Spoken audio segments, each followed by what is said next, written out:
America ಹಾಗೆ ಇರಾನ್ನ ಯುದ್ಧದ ನಡುವೆ ಅಮೆರಿಕ ಅಧ್ಯಕ್ಷನ ಹತ್ಯೆಗೆ ಶೂಟೌಟ್ ನಡೀತಾ ಅನ್ನುವ ಪ್ರಶ್ನೆಗಳು ಮೂಡ್ತಾ ಇದೆ. ಅಮೆರಿಕ ಅಧ್ಯಕ್ಷ ಡೊನಾಲ್ಡ್ ಟ್ರಂಪ್ ಅವರ ಹತ್ಯೆಗೆ ಶೂಟೌಟ್ ನಡೀತಾ, ಟ್ರಂಪ್ ಭಾಗಿಯಾಗಿದ್ದ ಕಾರ್ಯಕ್ರಮದಲ್ಲಿ ಫೈರಿಂಗ್ ದಾಳಿಯ ವೇಳೆ ವೇದಿಕೆಯ ಮೇಲೆ ಇದ್ರು ಡೊನಾಲ್ಡ್ ಟ್ರಂಪ್. ವೈಟ್ ಹೌಸ್ ಪ್ರತಿನಿಧಿಗಳ ಔತಣಕೂಟದಲ್ಲಿ ಫೈರಿಂಗ್ ನಡೆದಿರೋದು. ವೇದಿಕೆಯಿಂದಲೇ ತತ್ಕ್ಷಣವೇ ಡೊನಾಲ್ಡ್ ಟ್ರಂಪ್ ನಿರ್ಗಮಿಸಿದ್ದಾರೆ. ಸೀಕ್ರೆಟ್ ಸರ್ವಿಸ್ ಸಿಬ್ಬಂದಿಯಿಂದ ಡೊನಾಲ್ಡ್ ಟ್ರಂಪ್ ಅವರ ರಕ್ಷಣೆಯಾಗಿದೆ. ಈಗಾಗಲೇ ಇರಾನ್ ಹಾಗೆ ಅಮೆರಿಕದ ದಾಳಿ, ಪ್ರತಿದಾಳಿ, ಮಾರಣ ಹೋಮ, ಬೃಹತ್ ಮಹಡಿಗಳ ಅಥವಾ ಬೃಹತ್ ಕಟ್ಟಡಗಳ ನೆಲಸಮ ಎಲ್ಲವನ್ನ ನಾವು ಗಮನಿಸಿದ್ದೀವಿ. ಇದರ ಮಧ್ಯದಲ್ಲಿ ಇರಾನ್ನ ಕೆಲವೊಂದಷ್ಟು ಮುಖ್ಯಸ್ಥರನ್ನ ಕೂಡ ರಾಷ್ಟ್ರ ಕಳೆದುಕೊಂಡಿದೆ. ಇದಾದ ನಂತರದಲ್ಲಿ ಬಹಳಷ್ಟು ಬಾರಿ ಯುದ್ಧದ ವಿರಾಮದ ಘೋಷಣೆಯನ್ನ ನೀಡಿದ ನಂತರದಲ್ಲಿ ಖಡಕ್ ಎಚ್ಚರಿಕೆಯನ್ನ ಕೂಡ ನೀಡ್ತಾ ಇದ್ರು. ಯಾವುದೇ ಕಾರಣಕ್ಕೂ ಅಮೆರಿಕವನ್ನ ಟಚ್ ಮಾಡಬಾರದು ಅನ್ನುವ ರೀತಿಯಲ್ಲೂ ಕೂಡ ಅಮೆರಿಕ ಅಧ್ಯಕ್ಷ ಡೊನಾಲ್ಡ್ ಟ್ರಂಪ್ ಎಚ್ಚರಿಕೆಯನ್ನ ನೀಡಿದ್ರು. ಇದರ ಮಧ್ಯದಲ್ಲಿ ಶ್ವೇತಭವನದ ವರದಿಗಾರರ ಡಿನ್ನರ್ ವಾರ್ಷಿಕೋತ್ಸವದ ಸಮಾರಂಭ ನಡೀತಾ ಇದ್ದ ಸಂದರ್ಭದಲ್ಲಿ ಗುಂಡಿನ ದಾಳಿ ನಡೆದಿದೆ. ತಕ್ಷಣವೇ ಭದ್ರತಾ ಸಿಬ್ಬಂದಿಗಳು ಡೊನಾಲ್ಡ್ ಟ್ರಂಪ್ ಅವರನ್ನ ಸ್ಥಳಾಂತರ ಮಾಡುವ ಕೆಲಸವನ್ನ ಕೂಡ ಮಾಡಿದ್ದಾರೆ. ಕಾರ್ಯಕ್ರಮ ನಡೀತಾ ಇದ್ದ ಸಂದರ್ಭದಲ್ಲಿ ಗುಂಡು ಹಾರಿಸಿರೋದು ಅನ್ನೋದು ಗೊತ್ತಾಗಿದೆ. ಅದೃಷ್ಟವಶಾತ್ ಯಾರಿಗೂ ಗಾಯಗಳಾಗಿಲ್ಲ ಅನ್ನುವಂಥ ಮಾಹಿತಿ ಲಭ್ಯವಾಗಿದೆ. ಗುಂಡು ಹಾರಿಸಿರುವ ಶಂಕಿತ ವ್ಯಕ್ತಿಯನ್ನ ಕೂಡ ವಶಕ್ಕೆ ಪಡೆದುಕೊಳ್ಳಲಾಗಿದೆ ಹೀಗಂತ ವರದಿಯಾಗಿದೆ. ನೋಡಿ, ಮೈಯೆಲ್ಲ ಕಣ್ಣಾಗಿರಬೇಕು. ಅದರ ಜೊತೆಗೆ ತುಂಬಾ ಸೆಕ್ಯೂರಿಟಿ ಇರತ್ತೆ. ಅಮೆರಿಕ ಅಧ್ಯಕ್ಷರು ಕಾರ್ಯಕ್ರಮಕ್ಕೆ ಬರ್ತಾರೆ ಅಂತ. ಇದರ ಮಧ್ಯದಲ್ಲಿ ನುಸುಳಿ ಬಂದಿದ್ದು ಹೇಗೆ? ಅವರ ಜೊತೆಯಲ್ಲೇ ಇದ್ದವರು ಮಾಡಿದ ಹುನ್ನಾರನ ಅಥವಾ ಯಾವ ಕಡೆಯಿಂದ ಬಂದಂತ ಗುಂಡಿನ ದಾಳಿ ಇದು ಅನ್ನುವಂಥ ಪ್ರಶ್ನೆಗಳು ಈಗ ಸಂಭವಿಸ್ತಾ ಇದೆ. ನಿನ್ನೆ ರಾತ್ರಿ ವಾಷಿಂಗ್ಟನ್ನ ಹಿಲ್ಟನ್ನಲ್ಲಿ ನಡೆದ ಭೋಜನಕೂಟದ ಸಂದರ್ಭದಲ್ಲಿ ಫೈರಿಂಗ್ ಆಗಿರೋದು.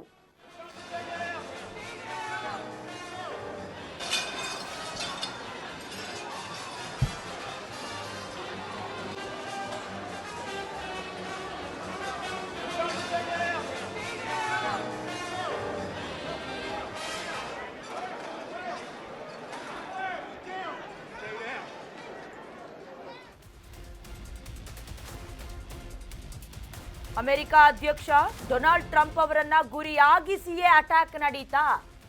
ಜೆಡಿ ವ್ಯಾನ್ಸ್ ಕೂಡ ಟ್ರಂಪ್ ಅವರ ಜೊತೆಗೇ ಇದ್ರು. ಅಪರಿಚಿತ ವ್ಯಕ್ತಿಯಿಂದ ಫೈರಿಂಗ್ ನಡೆದಿರೋದು.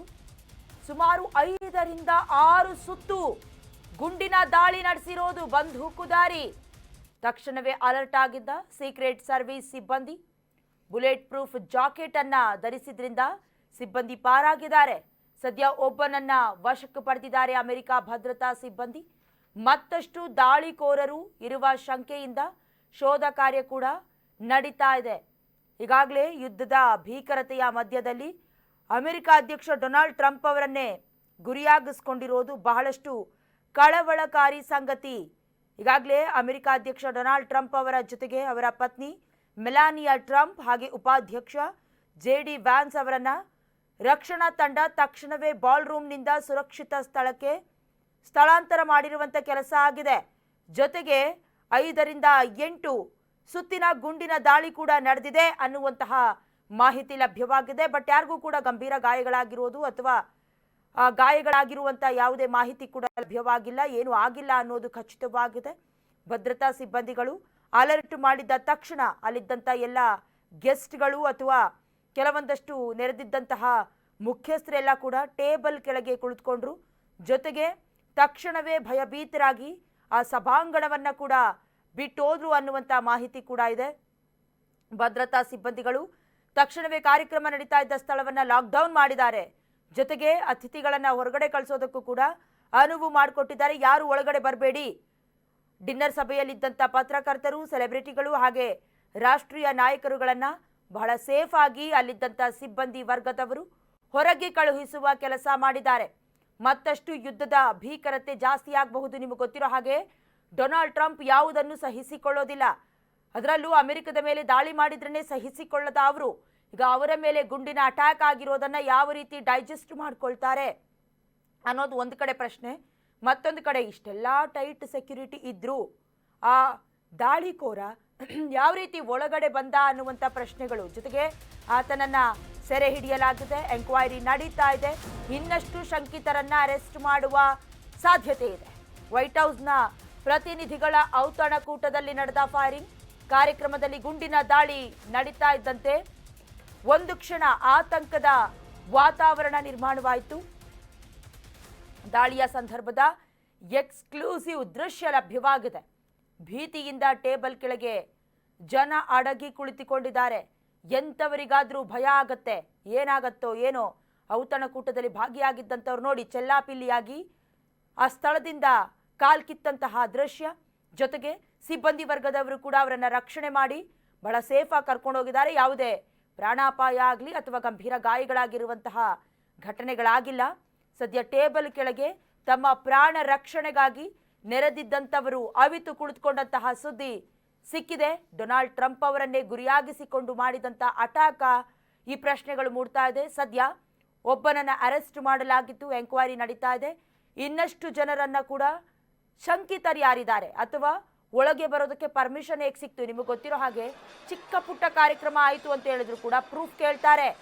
ಬಟ್ ಇಂಥ ದೊಡ್ಡ ಔತಣಕೂಟದಲ್ಲಿ ಆತ ನುಸುಳಿದ್ದೇಗೆ, ಆತನಿಗೆ ಕೊಟ್ಟಂತ ಪ್ರಚೋದನೆ ಏನು, ಯಾವ ದೇಶದವರ ಇನ್ವಾಲ್ವ್ಮೆಂಟ್ ಇದೆಯಾ ಅಥವಾ ಅದೇ ದೇಶದವನ ಏನು ಎತ್ತ, ಪ್ರತಿಯೊಂದು ಆಯಾಮದಲ್ಲಿಯೂ. ಯಾಕಂದ್ರೆ ಈಗಾಗಲೇ 40 ದಿನಗಳಿಗೂ ಮೀರಿದ ಮಧ್ಯಪ್ರಾಚ್ಯದ ಯುದ್ಧದ ನಡುವೆ ಹೊರ್ಮುಜ್ ಜಲಸಂಧಿಯನ್ನ ಪಡೆದೇ ತೀರ್ತೀನಿ ಅನ್ನುವಂತಹ ಶಪಥ ಮಾಡಿರುವಂತಹ ಡೊನಾಲ್ಡ್ ಟ್ರಂಪ್ ಅವರನ್ನ ಮುಗಿಸೋದಕ್ಕೆ ಯತ್ನಿಸಿದವರು ಯಾರು, ಅದು ಕೂಡ ತುಂಬಿದ ಸಭೆಯಲ್ಲಿ ಪ್ಲಾನ್ ಮಾಡ್ಕೊಂಡವ್ರು ಯಾರು ಅನ್ನುವಂಥ ಪ್ರಶ್ನೆಗಳು ಉದ್ಭವಿಸ್ತಿದೆ.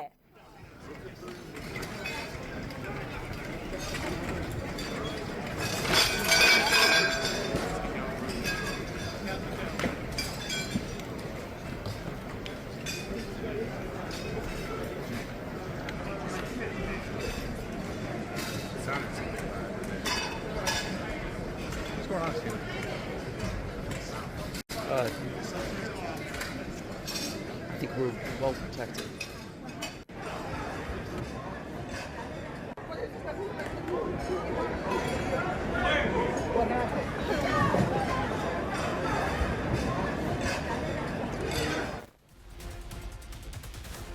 ಗುಂಡಿನ ದಾಳಿಯಾದ ನಂತರದಲ್ಲಿ ಅಮೆರಿಕ ಅಧ್ಯಕ್ಷ ಡೊನಾಲ್ಡ್ ಟ್ರಂಪ್ ಸುದ್ದಿಗೋಷ್ಠಿಯನ್ನ ನಡೆಸಿದ್ರು. ಭದ್ರತಾ ತಪಾಸಣೆಯ ಸ್ಥಳದಲ್ಲಿ ಗುಂಡಿನ ದಾಳಿಯಾಗಿದೆ ಅನ್ನೋದನ್ನ ತಿಳಿಸಿದ್ರು. ಇದಾದ ನಂತರದಲ್ಲಿ ಅಲ್ಲಿದ್ದ ಭದ್ರತಾ ಸಿಬ್ಬಂದಿ ವರ್ಗದವರು ತಕ್ಷಣವೇ ಗುಂಡಿನ ದಾಳಿಯನ್ನ ಮಾಡಿದಂತವನನ್ನ ವಶಕ್ಕೆ ಪಡ್ಕೊಂಡಿದ್ದಾರೆ. ಸೀಕ್ರೆಟ್ ಸರ್ವಿಸ್ ಸಿಬ್ಬಂದಿಗೆ ಧನ್ಯವಾದವನ್ನ ಹೇಳೋದಕ್ಕೆ ಬಯಸ್ತೀನಿ ಅಂದ್ರು. ದಾಳಿ ಮಾಡಬೇಕು ಅಂತಲೇ ಶಸ್ತ್ರಸಜ್ಜಿತರಾಗಿ ಬಂದಿದ್ರು. ನಮ್ಮ ಮೇಲಿನ ದಾಳಿ ಇದೇನು ಫಸ್ಟ್ ಟೈಮ್ ಅಲ್ಲ, ಬಹಳಷ್ಟು ಬಾರಿ ಆಗಿದೆ. ಬಟ್ ಬಹಳಷ್ಟು ಬಾರಿ ರಕ್ಷಣೆಗೆ ಒಳಪಟ್ಟಿದ್ದಾರೆ. ಜೊತೆಗೆ ಬಹಳಷ್ಟು ಸೆಕ್ಯೂರಿಟಿ ಇತ್ತು, ಆದ್ರೆ ಯಾರಿಗೂ ಗಂಭೀರ ಗಾಯಗಳು ಆಗದೆ ಇರೋದ್ರಿಂದ ನಿಜಕ್ಕೂ ಒಂದಷ್ಟು ಅನುಮಾನಗಳಿಗೆ ಕಾರಣವಾಗ್ತಾ ಇದೆ. ಏನು ಬೇಕಾದರೂ ಆಗಿರಬಹುದು. ಸದ್ಯ ವೈಟ್ ಹೌಸ್ನಲ್ಲಿ ಅಮೆರಿಕ ಅಧ್ಯಕ್ಷ ಡೊನಾಲ್ಡ್ ಟ್ರಂಪ್ ಕೊಟ್ಟಂತ ಹೇಳಿಕೆ, ಸುದ್ದಿಗೋಷ್ಠಿಯನ್ನ, ಪ್ರೆಸ್ ಮೀಟ್ ಅನ್ನ ಕರೆಯೋದ್ರ ಮೂಲಕ ಬಟ್ ಕೆಲವೊಂದಷ್ಟು ಅನುಮಾನಗಳೇನಪ್ಪಾ ಅಂತ ಹೇಳಿದ್ರೆ, ಯುದ್ಧದ ಸಮಯದಲ್ಲಿ ತಮ್ಮ ಮೇಲೆ ತಾವೇ ಸಿಂಪತಿ ಕ್ರಿಯೇಟ್ ಮಾಡಿಕೊಳ್ಳೋದಕ್ಕೆ ಏನಾದರೂ ಮಾಡಿದ್ರಾ, ಈ ಚರ್ಚೆಗಳು ಕೂಡ ಕಾರಣವಾಗ್ತಾ ಇದೆ. ಯಾಕಂದ್ರೆ ಪಾಕಿಸ್ತಾನದಲ್ಲೂ ಕೂಡ ಶಾಂತಿ ಸಂಧಾನದ ಸಭೆಯನ್ನ ಮಾಡೋದಕ್ಕೆ ಇರಾನನ್ನ ಆಹ್ವಾನ ಕೊಟ್ರು. ಅವರು ಬಾರದೇ ಇರೋದು, ಅವರ ಹತ್ರ ಇರುವಂತ ಬಲಿಷ್ಠ ಶಸ್ತ್ರಾಸ್ತ್ರಗಳನ್ನ ಹೊಂದಿದ್ದಾರೆ ಅನ್ನೋದಕ್ಕೆ ಬಹಳಷ್ಟು ತಾಜಾ ಉದಾಹರಣೆ. ಮುಂದುವರೆದು ಅಮೆರಿಕ ಅಧ್ಯಕ್ಷ ಡೊನಾಲ್ಡ್ ಟ್ರಂಪ್ ಇರಾನ್ನ ಮುಂದೆ ಮಂಡಿ ಊರುವಂತ ಪರಿಸ್ಥಿತಿ ಬಂತು. ನ್ಯಾಟೋ ಸದಸ್ಯರನ್ನ ಸೇರಿದಂತೆ ಬಹಳಷ್ಟು ರಾಷ್ಟ್ರಗಳ ಸಹಾಯವನ್ನ ಕೋರುವಂತ ಪರಿಸ್ಥಿತಿಯು ತಲೆದೂರಿತ್ತು. ಈಗ ಹೇಗಾದ್ರೂ ಮಾಡಿ ಯುದ್ಧವನ್ನ ನಿಲ್ಲಿಸಲೇಬೇಕಾದಂತ ಪರಿಸ್ಥಿತಿ. ಇದೆಲ್ಲವನ್ನ ನೋಡಿಕೊಂಡು ಮಾಸ್ಟರ್ ಪ್ಲಾನ್ ಅನ್ನ ಮಾಡಿದ್ರ, ಈ ಸಂಶಯಗಳು ಉದ್ಭವ ಆಗ್ತಿದೆ. ಇದರ ಮಧ್ಯದಲ್ಲಿ ಅಮೆರಿಕ ಅಧ್ಯಕ್ಷ ಡೊನಾಲ್ಡ್ ಟ್ರಂಪ್ ಈ ಏನು ಗುಂಡಿನ ಚಕಮಕಿ ನಡೆದ ನಂತರದಲ್ಲಿ, ಫೈರಿಂಗ್ ನಡೆದ ನಂತರದಲ್ಲಿ ಪ್ರೆಸ್ ಮೀಟ್ ಮಾಡಿದ್ರು. ನನ್ನ ಮೇಲಿನ ದಾಳಿ ಇದು ಮೊದಲಲ್ಲ ಅನ್ನೋದಾಗಿ ಕೂಡ ಹೇಳಿಕೆ ಕೊಟ್ರು. One officer was shot but saved by the fact that he was wearing obviously a very good bulletproof vest. He was shot from very close distance with a very powerful gun, and the vest did the job. I just spoke to the officer, and he's doing great. He's in great shape. He is has very high spirits, and we told him we love him and respect him, and he's a very proud guy. He's very proud of what he does. So as you know, this is not the first time in the past couple of years that our republic has been attacked by a would-be assassin who sought to kill. In Butler, Pennsylvania, less than 2 years ago, you all know that story, and in Palm Beach, Florida, a few months after that, we came close. We really had, again, we had some great work done by law enforcement, but in light of this evening's events, I asked that all of them.